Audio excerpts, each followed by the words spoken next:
Landline now. Welcome back. When a trucker is involved in a crash of any kind, it hits the pocketbook right away and in several ways. One of those is downtime, a very real problem, but lost money that is hard to recover. However, in some situations, you can get some of that back. Here to discuss the problem and possible solutions are Tom Crowley of OOIDA's Business Services Department and attorney Kelsea Eckert and marketing assistant Rita Risha of Eckert & Associates, a law firm. And thank you all very much for joining me. Thank you for having us. Let me just ask all of you here. I'm sure most people know this, but I always like to make sure we define our terms. In this context, when we say the word downtime, what is the specific situation we're talking about? Downtime can be called many different things, including lost income, business interruption, and loss of use. It is typically there's downtime related to traffic accidents. So where a truck driver is not at fault in an accident, he will often be paid for his repairs by the other side, but they will fail to pay for his lost income while he's down. And Tom, you and I talked about this briefly earlier today, and it's just a lot of cases that, when you're sitting, you're not rolling, you're not making money. That's right, Mark. And, there's a lot of times that drivers are out there, truckers are out there, and they just don't know what to do. In the compliance department, we get a lot of calls. Some of them have to do with downtime or lost revenue, and they've tried on their own to collect that money from the adverse insurance company, and it is a frustrating, just seems like a dead end to them.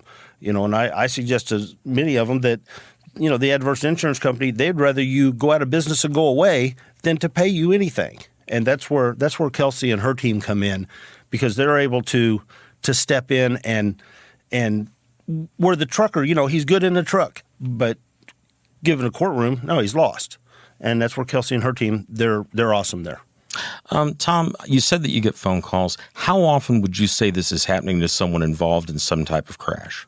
I bet on a daily basis we get, of the 10 or 12 of us in the compliance department, we probably get at least one call, if not multiple per day. I mean, and it's a big issue because the adverse insurance company, and many of them are trucking companies that, deal with this stuff themselves, and they still try to short these guys or not pay them or, pay them as little as possible. So, Kelsea, let me turn to you. When we're talking about collecting this money, Tom has mentioned the fact that the other insurance company involved doesn't want to pay that. That's not really a shock to anybody listening to this. But what are some of the other reasons that truckers have such a problem with this when there clearly is a loss of some revenue? Well, there are many types of downtime, not only from trucking accidents, but then there are also mechanic repairs. So if a mechanic negligently repairs equipment, there's often the resulting downtime from that. There are downtime situations from all types of contract actions and other areas. And anytime an owner-operator is not rolling, they're not making money. So most of our clients are owner-operators. The larger trucking companies, they have the ability to throw another truck on the road.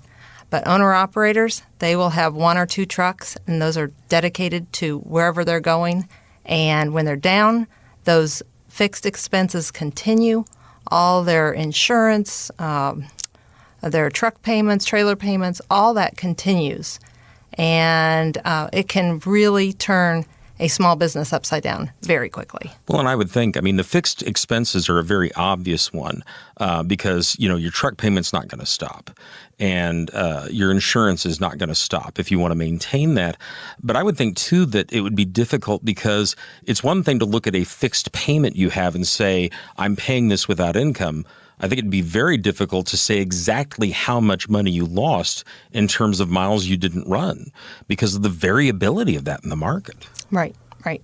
There are those folks out there that have dedicated runs and they know where they are going to be in the next few weeks while their truck is down. But the majority, at least of our clients, have no idea where they would have been, or where they will be. So we do a history. We do a look back over what they've done over the last few months and do a educated calculation based on those numbers.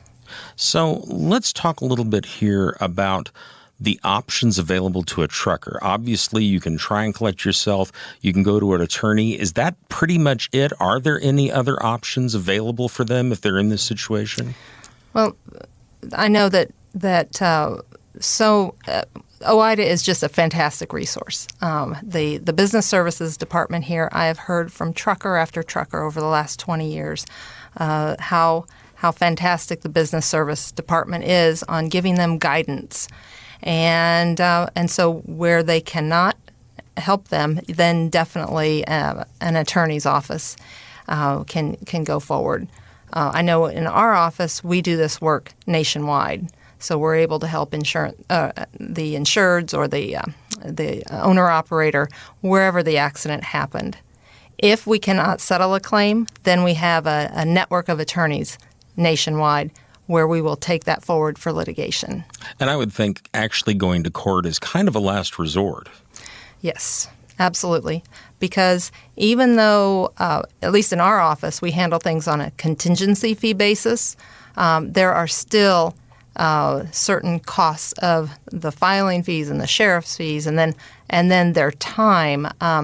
Discovery is that horrible time in the middle of a litigation process where the other side will ask our clients for every piece of paper under the sun, and then so that's time intensive, and then going to mediation perhaps, and any kind of deposition, and then trial. So there's time out of their busy schedule, perhaps in a whole nother state where they aren't typically scheduled to be, that costs them additional money. Let's talk a little bit about some individual cases. And I realize that you can't talk about specific clients, certainly, but I'm wondering if you can give us an example of the process that one of your clients has gone through. Kind of walk us through the accident and the attempts to claim the money and how the situation was resolved. All right. Well, a typical situation would be an owner-operator who is perhaps sitting in a truck stop parking lot and in his bunk, and he's hit. So he has no liability in this. It's completely the other guy's fault. So those are most of our cases where liability is agreed to by the other party. The only issue is the amount of loss they're willing to pay. And in many, many cases, the other side will only pay for the cost of a rental. They will say that this is an industry standard, and I believe that is a myth throughout the industry. There are many, many owner-operators who cannot rent equipment for a number of reasons. So of course, it's very expensive, but even if they could afford it, many of these guys and gals have specialty equipment that you can't go and rent from a Ryder or Penske. And some have motor carriers that do not allow for temporary rentals. It's not allowed by their contracts. So some of these folks are just down. They cannot do anything until their equipment is back up and running. And to add to that, as Kelsey said, that some of that comes into something that I've just recently come to understand, and that's mitigating your losses. The driver, once you have an accident, you are the owner-operator are obligated to lessen that expense as much as possible.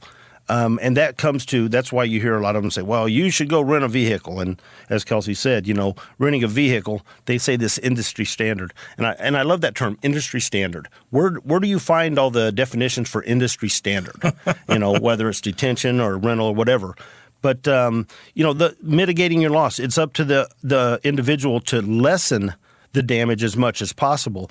But, they can only do so much, And I think on top of that, too, something really significant is that an insurance adjuster on the other side that's not versed in trucking and necessarily understands the complexity of the business doesn't understand that another word for downtime is business interruption loss. They're rolling, they have their business, and they can't function in any way of any kind if they're not compensated for that income because, like we mentioned, if income's not coming in, then it's an upside-down situation. Yeah, if somebody burns down a furniture store, obviously you can't just say, well, why didn't you go rent another furniture store? Exactly. And there seems to be that. And also I think the illusion that all trucking is a dry van pulled behind a standard shaped, conventional aerodynamic truck. Right. And another aspect is where Kelsea and her firm comes into is many times, this happens, it's never an opportune time, but it's a very inopportune time. And all of a sudden your revenue that's coming in doesn't come in.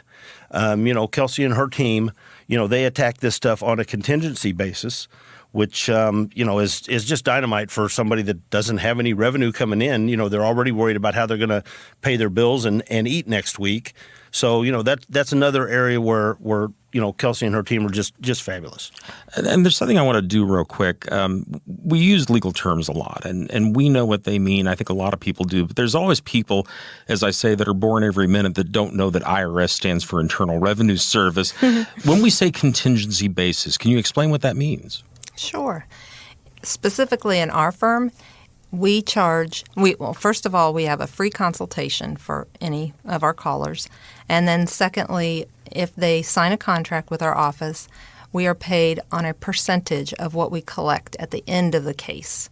And for most of our cases, it's 1/3 if we can settle it in-house. So the client gets 2/3 of any collection and we get 1/3. If we don't collect anything, they don't owe us anything. And I've seen it many times when you guys get involved in a case, from what was originally offered to what you end up settling for blows that 1/3 out of the water that you pull off of this. I mean, the individual gets significantly more money to start with. Exactly. While we can't promise that in every case, that is our goal. Mm-hmm. And I think one of the biggest things is to understand is many of these truckers may be shy or afraid of contacting a law firm, but Kelsey's been doing this for over 30 years, and our firm really believes that we are on the trucker's side. We're advocates for them. We want to be and do everything in our power to get them back on the road with the least amount of, distress possible because they've already been through so much. There is one question I always like to ask in situations like this, and we just have a little bit of time left. Is there anything that people can do to avoid this problem before it becomes a problem? Or is this just a case where once you encounter this, you're stuck dealing with it? A couple of things. You could certainly talk with your insurance agent about getting downtime coverage, and then you can make that determination whether it's worth it for you to purchase that coverage for the future. I think having a dash cam as well that's functioning and is working can really be a catch-all evidence for you because there's some cut and dry cases that can't necessarily be described without having the proper visual evidence to support their claim. Yes, and the other thing is from the moment of the accident, keep everything in writing. Document everything. Timeline, document. Mm-hmm. Well, folks, we're out of time, but this is fantastic information. I appreciate you sharing it with me. Thanks for joining me. Thank you. Thank you for your time. I've been talking with Tom Crowley of OOIDA's Business Services Department and attorney Kelsea Eckert and marketing assistant Rita Risha of Eckert & Associates. Folks, if you have questions, you can contact Eckert & Associates at downtimeclaims.com or call 904-278-7688. Landline now. We'll be back in a moment.